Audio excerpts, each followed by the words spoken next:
उनके स्मरण में आता है कि हम उस कार्यक्रम में गए तो उन्होंने हमको देखा कि नहीं देखा।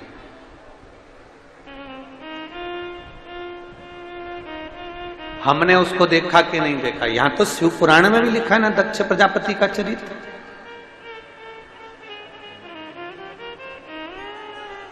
दक्ष प्रजापति ने इतने लोग प्रणाम करे पर दक्ष प्रजापति ने किसी को देखा कि नहीं देखा। पर दक्ष प्रजापति के जितने दामाद थे उन सबने दक्ष प्रजापति को प्रणाम करा। एक एक दामाद ने उनको नमन करा, एक एक दामाद ने उनको प्रणाम करा।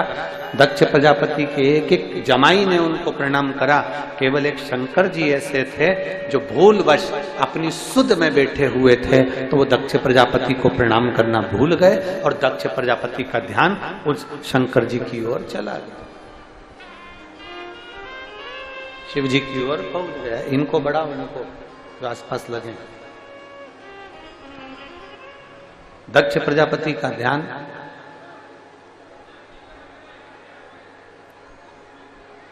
बस शिव जी की ओर गया, भगवान शंकर की ओर गया। ये बढ़ रहे हैं वो नहीं बढ़ रहा है, ये बढ़ रहा है वो नहीं बढ़ रहा है कोई।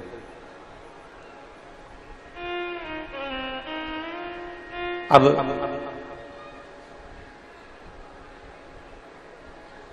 दक्ष प्रजापति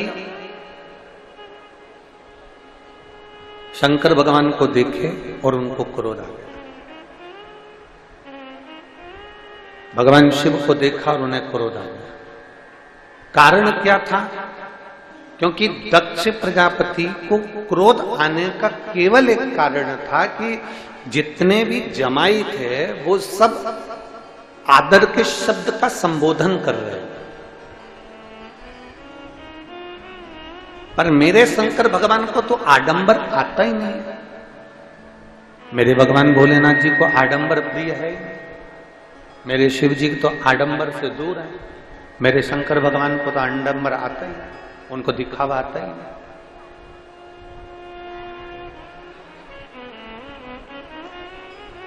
मेरे शिव जी को कोई आडंबर नहीं आता, उनको कोई दिखावा नहीं आता। मेरे शंकर भगवान को कोई आडंबर नहीं आता, ना उनको दिखावा आता, ना वो देखते हैं आडंबर।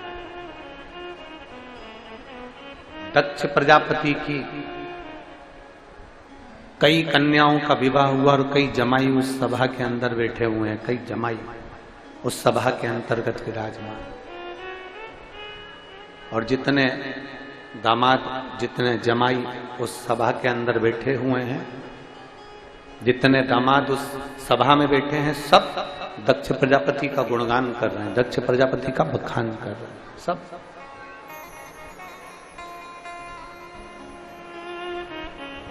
सारे के सारे दक्ष प्रजापति का गुणगान में लगे कि पर शंकर भगवान उस गुणगान में नहीं लगे, शिव जी उस गुणगान में नहीं लगे। शंकर भगवान आडंबर से दूर रहे, शिव जी आडंबर से बहुत दूर है। मेरे भोलेनाथ दिखावे से बहुत दूर है। और जब मेरे भोलेनाथ दिखावे से दूर हैं, आडंबर से दूर हैं, तो दक्ष प्रजापति को लगा कि इसने तो मेरा गुणगान किया ही नहीं। दक्ष प्रजापति को लगा इसने मेरा गुणगान नहीं किया। दक्ष प्रजापति को लगा इसने मेरा गुणगान नहीं किया, इसने मेरा बखान नहीं किया। नहीं किया तो क्रोध आएगा। जब गुणगान नहीं करा तब क्रोध आएगा। क्रोध इस बात के लिए नहीं आया कि शिव जी ने प्रणाम नहीं करा, शंकर भगवान ने नमन नहीं करा, शिव जी प्रणाम नहीं कर रहे हैं, शंकर भगवान नमन नहीं कर रहे हैं, शंकर भगवान प्रणाम नहीं कर रहे हैं। प्रणाम नहीं करा उसका भाव नहीं, प्रणाम यहां गुणगान नहीं करा, यहां बोला नहीं है।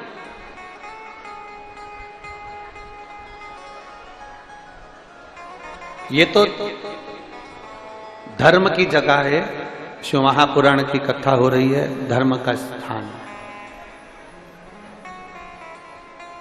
यहां भगवान शंकर की अविरल कथा चल रही है, इसको तुम छोड़ दो।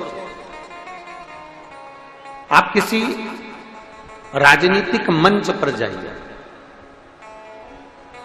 या किसी सामाजिक मंच पर जाइए, अब यहाँ जितने बैठे हैं, मान लो कोई ब्राह्मण बैठा है, कोई क्षत्रिय बैठा है, कोई वैश्य बैठा है, कोई शूद्र बैठा है, या कोई अन्य समाज का बैठा हुआ है, कोई अन्य समाज का बैठा हुआ है, और उसके समाज का कोई कार्यक्रम है, उसके समाज का कोई कार्यक्रम, या फिर कोई राजनीतिक कार्यक्रम है, सबके नाम बोले गए, सबके। और समाज में से अगर मान लो किसी एक या दो व्यक्ति का नाम भूल गए, और एक दो व्यक्ति का अगर नाम भूल गए, तो भूलते से ही सबसे ज्यादा रुष्ट होकर वो बैठ जाएगा और पूरी समाज में वो सभी से अलग सा व्यवहार करेगा। राजनीतिक मंच हो, राजनीतिक मंच के अंतर्गत सबका नाम लिया जाए, और किसी मंच पर बैठे हुए कोई व्यक्ति हो, या मंच के सम्मुख में बैठा हुआ कोई व्यक्ति हो और उसका नाम उच्चारण नहीं आए, उसका स्मरण नहीं आए, और मान लो उसका नाम आया ही नहीं, तो फिर भले वापिस क्रोध उत्पन्न हो जाए। दक्ष प्रजापति के यहां सबसे बड़ी तकलीफ इस बात की थी कि भगवान शंकर प्रणाम नहीं करे, इस बात का दक्ष प्रजापति को भेद नहीं है।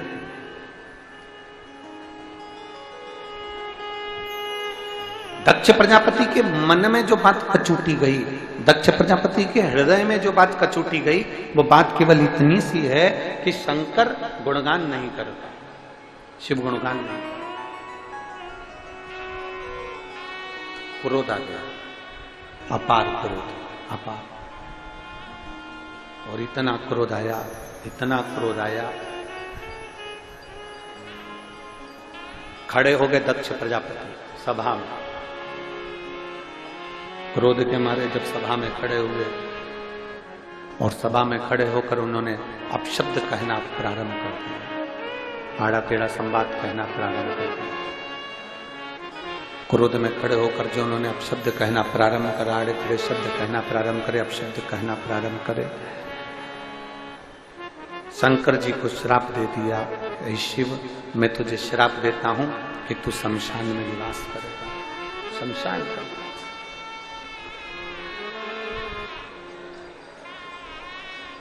एक गुणगान नहीं करा, एक थोड़ा सा शब्द नहीं कहा, तो क्रोध आ गया।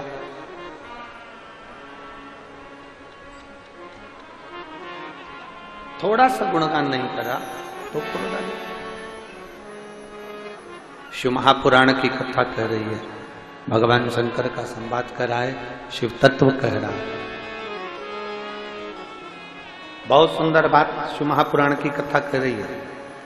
किसी मंच पर, किसी स्थान पर आपका नाम आए ना आए चलेगा, पर किसी धर्म की जगह हो जहां पर भगवान का, दक्ष प्रजापति के यहाँ जो यज्ञ की तैयारी चल रही है, दक्ष प्रजापति के यहाँ अनुष्ठान की तैयारी चल रही है, दक्ष प्रजापति के यहाँ एक यज्ञ होने वाला है, उसकी मीटिंग रखी गई।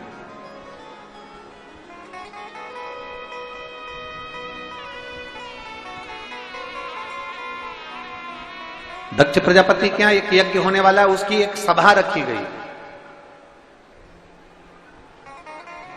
राजनीतिक मंच पर तुम्हारा नाम ना आए, आप रुष्ट होइए, मना नहीं। सामाजिक मंच पर आपका नाम ना आए, आप रुष्ट होइए, मना नहीं। पर शिव महापुराण की कथा कहती है, पर कहीं धार्मिक अगर मंच है और कहीं यज्ञ हो रहा है, कहीं अनुष्ठान हो रहा है, कहीं मंदिर की प्राण प्रतिष्ठा हो रही है, कहीं भगवान का भजन हो रहा है, कहीं शिव पुराण, कहीं भागवत, कहीं रामायण, कहीं कथा चल रही है, और उस मंच से मान लो भूलवश आपका नाम नहीं आया ना, तो भगवान से प्रार्थना करना, अच्छा हुआ तूने मेरा नाम नहीं आने दिया, क्योंकि मेरे नाम की लिस्ट तेरे नाम में जुड़ी हुई है, तेरे पास। ये तेरी कृपा है, ये तेरी उदारता है, तेरी करुणा है।